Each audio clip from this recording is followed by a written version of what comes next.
حدیث کا دوسرا حصہ ہے کہ آقا نے فرمایا علم حاصل کرنا ہر مسلمان پر فرض ہے، خواہ مرد ہو، عورت ہو، بچہ ہو، بوڑھا ہو، جوان ہو، بالغ ہو، نابالغ ہو، چھوٹا ہو، بڑا ہو، ہر ایک پر علم حاصل کرنا فرض ہے۔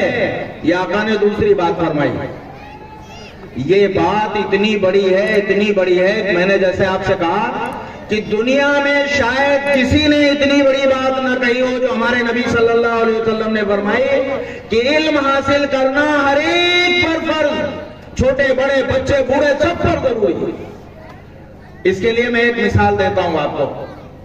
ہمارے ملک ہندوستان میں ہماری سرکار نے ایک اسکیم چلائی تھی سن 2000 اور 2001 میں، جو سال ہوتے ہیں تعلیم کے اور دوسری چیزوں کا سطر بنائے جاتے ہیں، سیشن ہوتے ہیں، تو اس کا سال ہے 2000 اور 2001 کا سال، یعنی 22 سال پہلے۔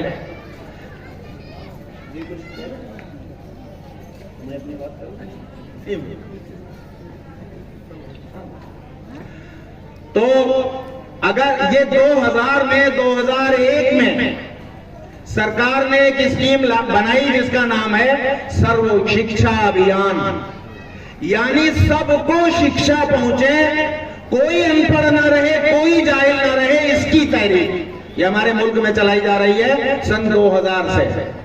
1984-85 میں ایک تحریک چلائی تھی UN نے، اقوام متحدہ نے، اس کا نام ہے وشو ساکشرتا مشن۔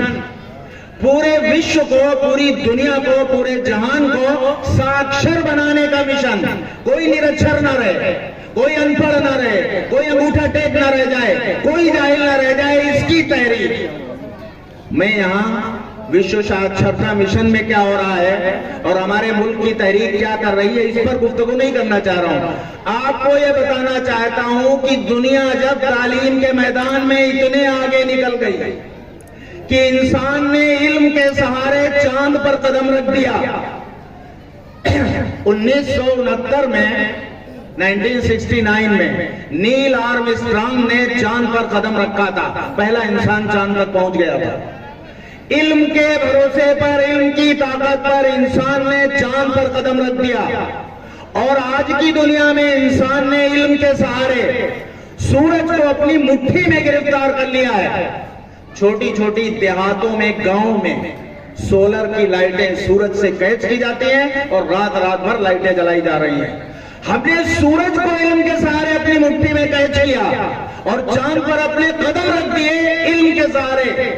جب یہاں تک انسان پہنچ گیا تو اب دنیا کو پتہ لگا، وہ اقوام متحدہ کے لوگ کہہ رہے ہیں، ہماری سرکار کہہ رہی ہے کہ شکشا سب کا ادھیکار، تعلیم سب کی ضرورت ہے، سب کو سکھانا چاہیے، سب کو پڑھنا چاہیے، کوئی نرکشر نہ رہے، کوئی ان پڑھ نہ رہے، اب جا کے کہہ رہی۔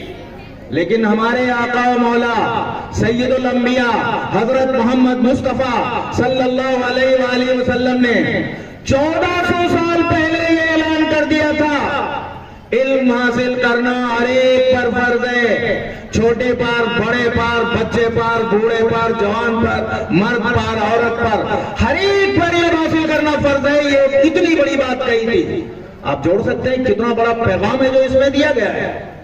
علم حاصل کرنا ہر ایک پر فرض۔ کیا اس کے بعد بھی کوئی گنجائش رہتی ہے کہ ہمارے میں، مسلمانوں کی قوم میں ایک آدمی بھی جاہل رہ جائے؟ کیا مذہب اجازت دیتا ہے کہ کوئی جاہل ہو اور سماج میں دندناتا پھرے اور اس کی عزت کی جائے؟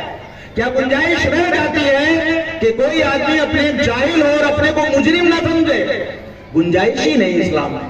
ہر ایک پر علم حاصل کرنا فرض ہے، ہمارے آقا کا حکم ہے۔ اس لیے 100% تعلیم کا نشانہ اسلام دیتا ہے اور ہمارے نبی صلی اللہ علیہ وسلم ہمیں دیتے ہیں۔ اب ایک سوال کا جواب اور دیتا ہوں اور بات ختم کرتا ہوں۔ ایک سوال یہ بنتا ہے کہ مسلمان، جیسا کہ ابھی عرض کیا گیا، آدھے پڑھے لکھے آدھے جاہل، تو ہم تو یہ سوچ رہے ہیں کہ ایسے ہی چلا آ رہا ہے بزرگوں سے، کوئی پڑھ لے تو ٹھیک، نہ پڑھے تو ٹھیک، آدھے جاہل ہے تو ٹھیک، آدھے پڑھے لکھ جائے تو بھی ٹھیک، کچھ فرق ہی نہیں پڑ رہا۔ میرے بزرگوں، ایسا بعض لوگ یہ سمجھتے ہیں کہ 100% پڑھا لکھا ہونا یہ کوئی خواب ہے دیوانے کا۔ کوئی ایسا ٹارگٹ ہے جو ناممکن ہے، امپاسبل ہے، ایسا نہیں ہے میرے بزرگوں۔ میں یہ بات بتانے کے لیے ایک مثال دیتا ہوں کہ 100% تعلیم کا نشانہ پورا کیا جا سکتا ہے۔ مسلمان 100% پڑھے لکھے ہو سکتے ہیں۔ میرے پاس اس کی کئی مثالیں ہیں، لیکن وقت کی کمی کی وجہ سے صرف ایک مثال دے کر اپنی بات ختم کرتا ہوں۔ آپ کے ملک میں ایک صوبے کا نام ہے کیرلا، سب لوگ جانتے ہیں کیرل۔ اس کیرل نے سن 2013 میں، یعنی تقریباً 9 سال پہلے، سن 2013 میں کیرل نے سرکاری رپورٹ کے مطابق 100% تعلیم کا نشانہ پورا کر لیا ہے، لٹریسی ریٹ 100%۔ یعنی اب پورے صوبہ کیرلا میں ایک آدمی بھی جاہل نہیں بچا، 100% لوگ پڑھے لکھے ہو گئے ہیں۔ اس صوبہ کیرلا میں ایک ضلع کا نام ہے ملا پورم۔ اس ملا پورم میں 72% مسلمان رہتے ہیں۔ کتنے؟ 72%، 72% مسلمان۔ جب گورنمنٹ نے یہ مان لیا کہ اس صوبے کے کیرلا کے سارے لوگ 100% پڑھے لکھے ہیں، ایک بھی جاہل نہیں بچا، تو وہ 72% مسلمان بھی پڑھے لکھے ہو گئے ہوں گے یا جاہل؟ یقیناً وہ بھی پڑھے لکھے ہی ہوں گے۔ جب سارا صوبہ پڑھا لکھا ہے تو وہاں رہنے والے 72% مسلمان پڑھے لکھے ہو گئے کہ نہیں؟ یقیناً ہو گئے۔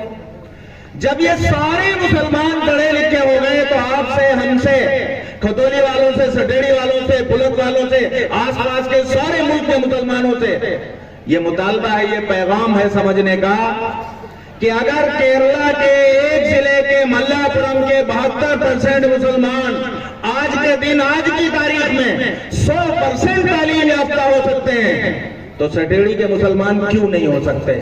ان کا منہ کچھ دوسری طرح کا ہے۔ اللہ میاں نے ہمارے ہاتھ پیر کچھ اور بنائے، ان کے ہاتھ پیر کچھ اور بنائے۔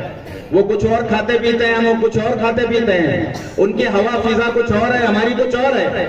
ہمارے ملک کے مسلمان، اسی ملک میں رہنے والے اگر 100% تعلیم یافتہ ہو سکتے ہیں تو یقین مانیے کہ اگر چند نوجوان، کچھ لوگ دین کا درد رکھنے والے، ملت کی، قوم کی فکر کرنے والے کچھ لوگ کھڑے ہو جائیں اور یہ طے کر لیں کہ ہمیں اپنے گلی میں، اپنے محلے میں، اپنے پڑوس میں 100% تعلیم کا نشانہ پورا کرنا ہے، ایک بچے کو تعلیم سے محروم نہیں رہنے دینا ہے، تو یقیناً ہم یہ نشانہ پورا کر سکتے ہیں۔ اگر کیرل کے مسلمان یہ نشانہ پورا کر سکتے ہیں تو ہندوستان کے باقی علاقوں کے مسلمان کیوں نہیں کر سکتے؟ یہ میرا پیغام ہے اللہ کے نبی صلی اللہ علیہ وسلم کے ایک حکم کی روشنی میں، اس جلسے کے لیے، آپ سب کے لیے، کہ اسلام ایک آدمی کو بھی جاہل رہنے کی، ان پڑھ رہنے کی اجازت نہیں دیتا۔ اور آج کی تاریخ میں کیرلا میں یہ نشانہ اگر مسلمان پورا کر سکتے ہیں تو ہم بھی کر سکتے ہیں۔ صرف ارادہ کرنے کی ضرورت ہے، عزم کرنے کی ضرورت ہے۔ ایک بار دل سے انشاءاللہ تو کہہ دیجئے کہ انشاءاللہ ہم اس کے راہ میں جو کچھ ہو سکتا ہے کوشش کریں گے اور اس تعلیم کے نشانے کو پورا کریں گے۔ اللہ تعالی ہم سب کو صحیح طور پر اپنی ذمہ داری سمجھنے کی توفیق عطا فرمائے۔ وآخر دعوانا ان الحمدللہ رب العالمین۔